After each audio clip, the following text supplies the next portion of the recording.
akụọna elekere 7 nke uhuruchi. Nnọọ n'akụkọ ụwa Igbo Class World Radio. Tata ụbọchị Tọzdee ahịa Nkwọ, bụ ụbọchị nke 13 ọnwa nke 5 afọ 2021. Gere isiokwu ga-aghọ akụkọ ị ga-anụ. Ọka akụkọ bụ Maazị Sọpụchukwu Ilo.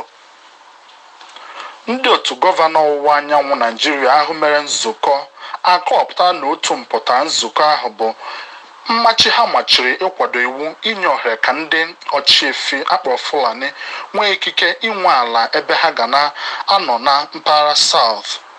Ị ga-echeta na nzukọ a bụ nke ha nwere na steeti Delta. Anyị nụkwara akụkọ na onye isi ikpe ala Naijiria bụ Malami Abubakar kwupụtara tata na gọọmenti dị njikere ibu agha megide ndị dum na-akwado otu Boko Haram site n'inye ha ego. Otu Igbo Class World jizi ohere Idel Fitri a na-akpọ oku nyegara mba Afrịka ịgba mbọ tụta aro ga-akwado ezi nnwere onwe nakwa mmepe obodo ma rịọ arịrịọ ezi ekpere nyegara ndị ụwa na-atụ n'ọnụ. Otu IPOB nakwa Biafra na izugbe ka nọkwa na mwute gbasara ogbugbu ahụ ndị agha Naịjirịa gburu onye isi nchekwa ESN na izu ụka ole na ole gara aga. Ị ga-echeta na ha wakporo nwa amadi a ma gbuo ya na mberede ma mechaa gbaa ụlọ ya ọkụ.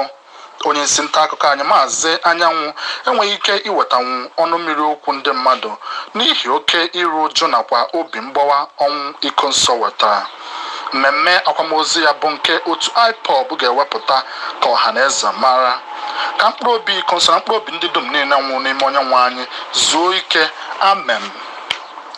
Na mba ofesi, mba Israel nakwa Palestine na-agakwa n'iru ịkwalite mgbọ nakwa ogbunigwe n'ihi ajọ ọnọdụ nchekwa nakwa ndịkwa na ndị ekwe ịdị n'etiti mba ahụ.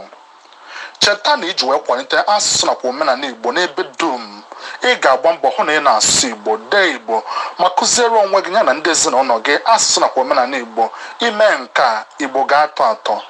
Cheta na iji wee gbochie nkesa ọrịa korona, ị ga-agba mbọ hụ na ị na-akwọ aka gị, kpuchie imi n'ebe ọbụla ị nọ ma nye ohere iji wee gbochie nkesa ọrịa. N'aha Maazị Injinia Tobi Ugwu na onye isi anyị Lọlọ Nneka Igwenagu na ndị nyere aka chịkọba akụkọ a dị ka ị nụrụ, kpọọ Maazị Sọpụchukwu Ilo anwụna.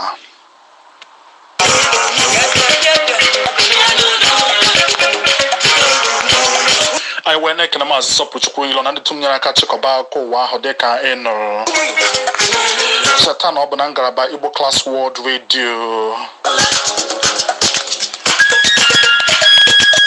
ka anyị ji were wetara gị akụkọ ụwa na-akwụ na-eso akụ na uhuruchi tata ụbọchị Tọzdee ahịa Nkwọ, mkpụrụ ụbọchị nke 13 ọnwa nke 5 afọ 2021. Gị bụ nwaafọ Igbo anụmasị ka eke mee na nsụkwa Igbo ị na-emekwa Igbo.